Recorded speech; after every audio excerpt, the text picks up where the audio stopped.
hii taarifa natoa leo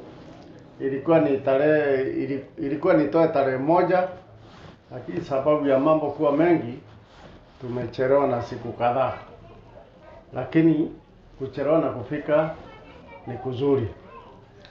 Mimi sana sana ufurahia maisha ya kupambana na shetani, manake nimekuja kugundua katika hii dunia, ukijua vile shetani anapanga, unampangia mbele, unamwekea mtego, unamnasa, na kila mwaka mpaka unamtega. Manake shetani amekuwa ni mtu wa kuwinda watu kila wakati.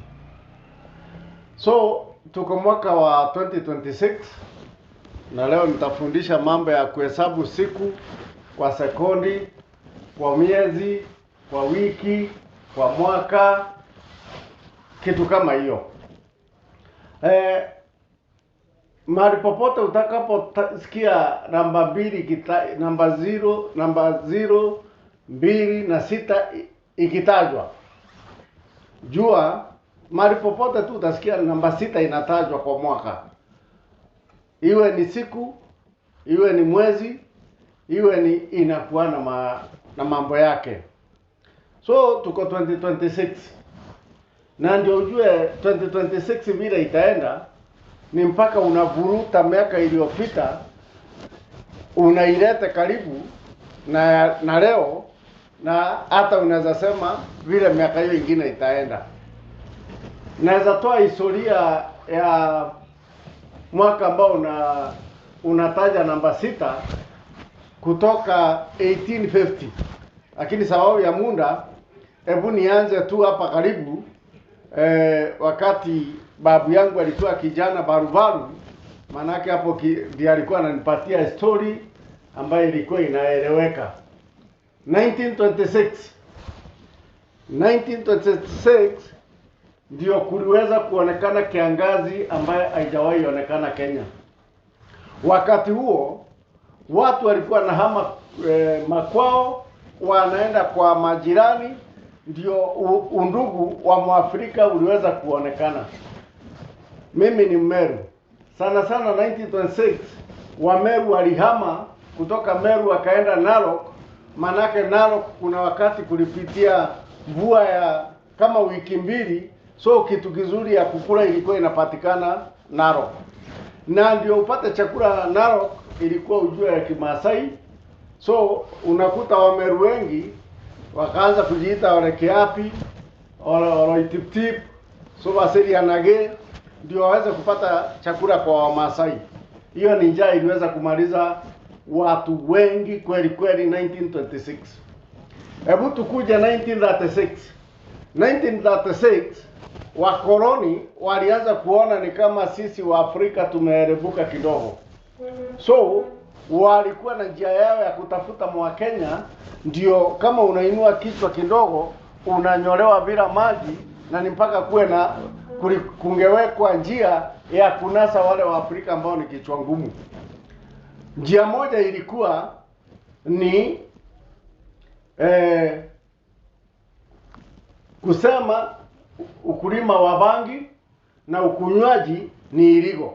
Hiyo mjadala ilianza hapa Kenya. Why? Sababu walikuwa nataka, wakiona kichwa imepanda sana, unashikwa, unaambiwa wewe unavuta bangi, hii maneno yote unaongea inatokana na bangi. Huku ikijulikana bangi ilikuwa inatumika kutengeneza kamba za kufunga ng'ombe, kutengeneza nguo, viatu, spare parts za gari, mandawa. So wale wakoloni wangetaka Mwafrika aweze kupata hiyo ujuzi, manake ukienda kwa Wahindi ni kama inaitwa sister to man, yani ni ndanda wa mwanadamu. So wakafanya ikuwe illegal, wakashikana na wazungu wa Amerika, ndio mnasikia 1939 ikawa declared illegal. 1946 wakati huo vijana wetu wa Gen Z wengi waliisha sana katika vita ya Bama. So walikuwa wanakuja wanachukuliwa kwa nguvu, sio kupenda kwao kwenda kupigana vita ambao hawakuwa wanajua wanapigana vita ya nini, lakini walikuwa wanachukuliwa wanaenda huko Bama kupigana, na wengi wao hawakurudi. So hii mwaka ambayo inatajwa na sita, hakuna wakati, historia inaonyesha hakuna wakati hiyo mwaka imewahi kuwa mwaka mzuri kabisa. 1956 1956 wakati vita ya Mau Mau ilipoanza 1956 ndio iliwaka moto zaidi, mpaka ikawa hata hakuna chakula, hakuna nini, naye nzige zikaja kwa wingi.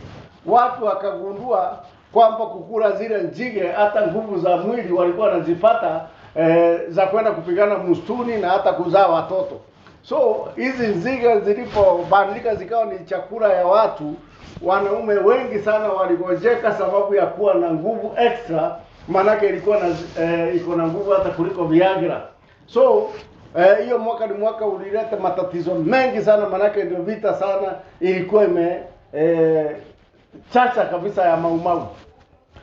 1966 kulitokea vituko mingi sana, manake ndio tuliweza kuona kuanguka kwa Jaramogi Oginga Odinga, akamalizwa kisiasa. Jensi wakalete shinda, manake ni mzee ambaye alikuwa anaogopewa.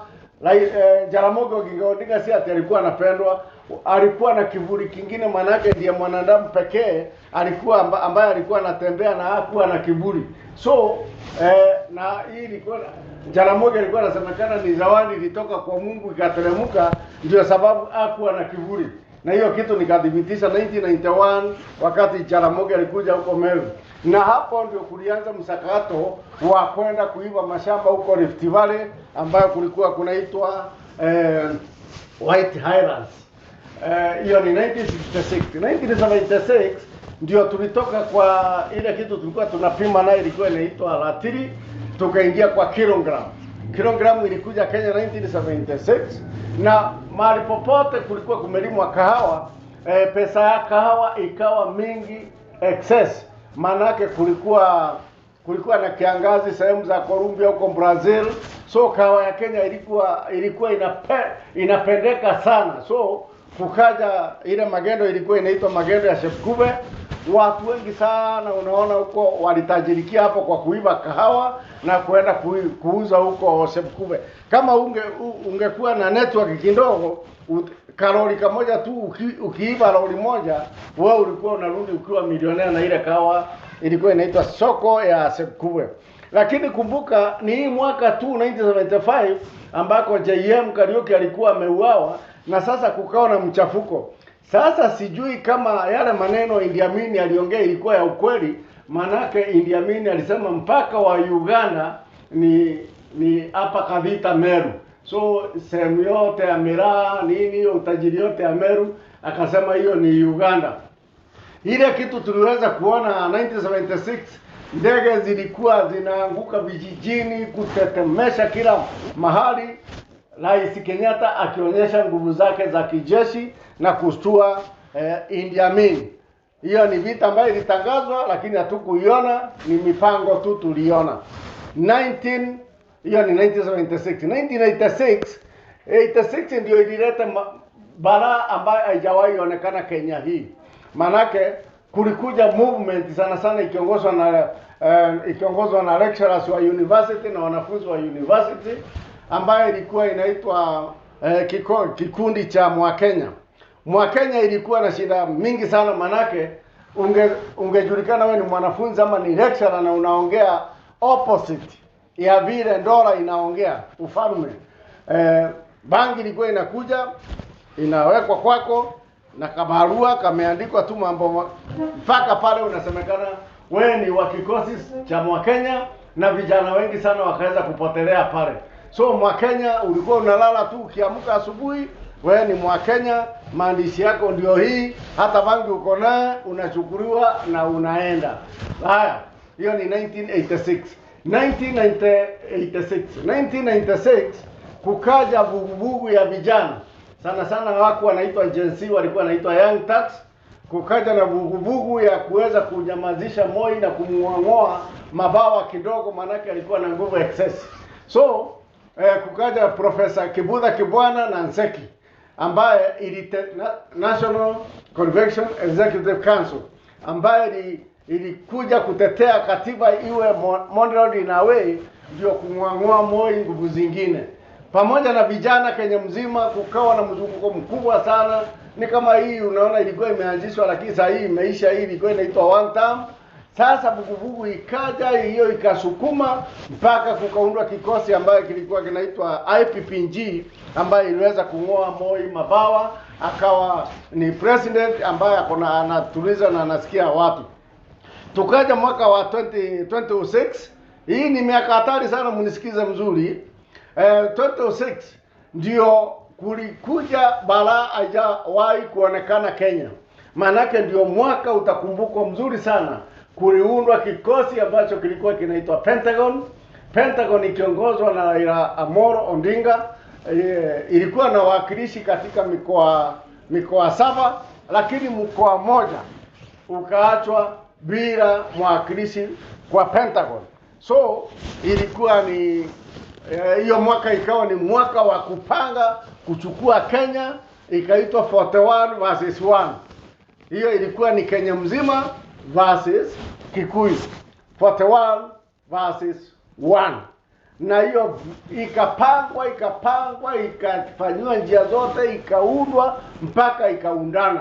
Mpaka 2007 tulipofika, hiyo Pentagon ikachukua uongozi, ikashinda uchaguzi. Lakini wakati wataalamu waliketi chini, wakaona wakiachilia hii ukubwa, hii kabila moja itapondwa na hizi makabila 41.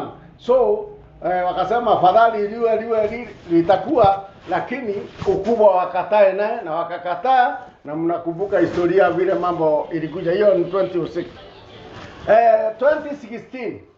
2016 ndio kulikuja bara kubwa sana. Wale sana walikuwa wanafanya wako kwa ODM. Kulikuja kikosi naye ilikuwa inaitwa NASA. Kikosi kikaundwa na kikasikika, na ikasemekana ya kwamba manake wanaona uchaguzi watashinda na wataibiwa. Hakuna dakika itafika wakubali ya kwamba wameshindwa.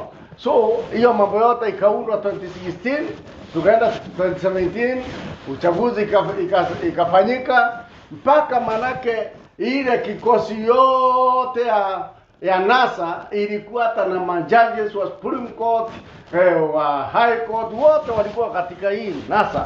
Ndio uchaguzi ikawa cancelled, na for the first time dunia ikaona kiongozi ambaye alikuwa President Uhuru Kenyatta akitawala akiwa na 36% ikitawala 64%. Ndio 64% ikakasirika, ikatangaza Raila Amolo Odinga akiwa people's president, na ndio kutuliza ile hali, ikaonekana salama. Hiyo ilikuwa 2016. wa Kenya tuko 2026. 2026 yanayopangwa ni makubwa. Uzuri kuko na kiongozi wa Ndola ambaye ni kama amesoma historia ya pale kwanza. So kazi yake ni kutegua, ikitegwa inateguka, ikitegwa maanake inaonekana tunaingia hii mwaka mitego mingi ikiwa imeshateguka. Maanake yule angetega kweli kweli Goliath mwenyewe. Maanake tumeona Goliath akizaliwa akajigamba yeye ndiye mdume wa mountain na akasema ni sweep. Lakini kulingana na vile mimi naangalia, Goliath amevuliwa nguo, sasa inabaki underwear. So namba 0 inakuwa namba na kivyake. Hapa katika maisha ya mwanadamu ndio upigwa ramli. Ramli ni kusema hapa ndio unazaliwa na hapa ndio unaishia. Namba 0 unakuwa nge, na wakati unashindwa kuongea ukienda zako uko katika namba 0. So ramli ya mwanadamu ukiwa kijana, mtoto kijana ama msichana, mpaka upitie kwa ramli. Hapa ramli ndio itaongozwa kulingana na ukoo yenu. Babu yake alikuwa anaitwa Ondongo, huyu tunamuita Ondongo. Soso yake sijui alikuwa anaitwa nini. So hapa inadetermine sana katika maisha yako itakuwa namna gani. Manake hapa ndio unanyolewa nywele ukiwa kijana kidogo. na inategemea atakaye karibisha hawa, na akituacha lamri yake naye ndiye itazaa hii mambo ingine yote iko hapa. Hii inaitwa namba 0. Namba 1 huwa inaitwa light, mwangaza. Hapa ndio mwangaza unaangazia kila mtu, lakini mwangaza unapokuangazia ujui ni kitu gani umebeba kutoka kwa ramli kwa mbega yako, lakini mwangaza huko. Na hapa katika mwangaza ndio sana sana itaamua wewe ni wakina nani. Umezaliwa kwa familia ya wokovu, umezaliwa kwa familia ya uganga, unazaliwa yani vile utazaliwa. Hapa pia mwangaza ndio utaanza kung'aa, ndio uingie stage ya pili ya heka. Hapa katika heka hapa ndio iko laana mingi sana hapa. Heka gambling. Manake wewe ni kijana, wewe ni mchana na uko katika gambling, katika hii heka, nitaolewa na mzungu, nitaoa sijui Mrasia, nitaoa Mjaruo, nitaoa Mkikuyu. So hii katika hii heka hata madhara mingi sana inaonekana ikiwa hapa, na laana nyingi sana. Kuiba masimu, kuiba hela za watu, kuiba sijui mashamba, kuiba kila kitu. Hii mambo yote inafanyika, watu wanajifunza heka wakiwa katika hii nambari 2. Haya, nambari 3 huwa inamaanisha mawe 3. Hii mawe tatu ni Mungu, mwanaume na mwanamke.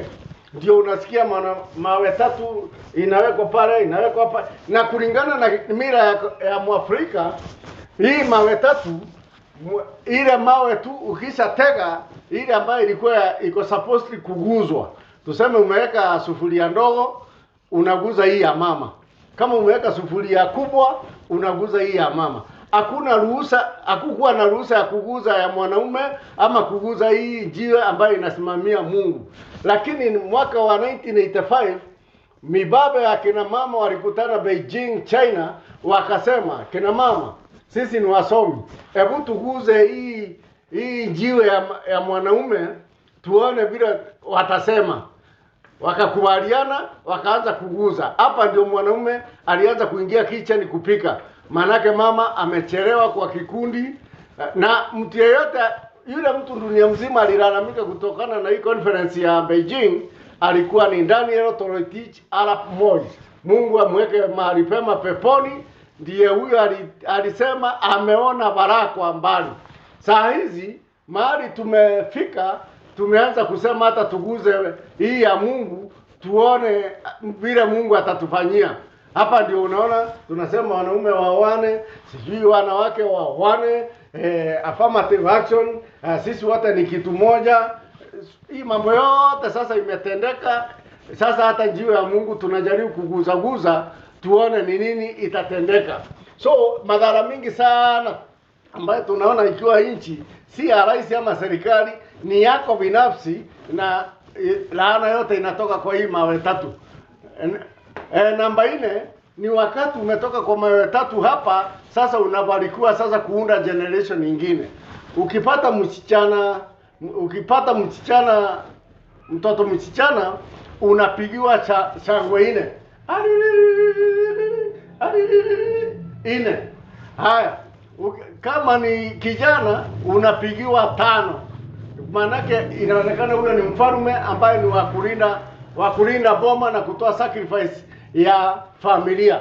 Tukuje namba 6. Hii 6 naye ni mahali tunafanya makesi, kuiba mashamba, tumefanya makesi, hii utaniua, mimi nitakuua, tunafanya mazuri na yale mabaya. Ndio tukitoka namba 6 na ndio unasikia tuko 26, makesi sasa itakuwa mingi sana. Huyu alikuwa sijui wapi, ametoka huku, ameenda huku, amenunuliwa, mambo mingi kama hayo. Hii ni mwaka wa 20 hii ni namba 6. Tukiingia namba ya Mungu namba 7, yale ambayo utatoka naye hapa ndio itaamua katika hii namba 7. Wewe ndio unasikia kila nyani na siku yake inapatikana hapa. Kama ulikuwa uzuri wako utapatikana kwa hii namba 7. Sasa mwezi wa 8 ni judgment.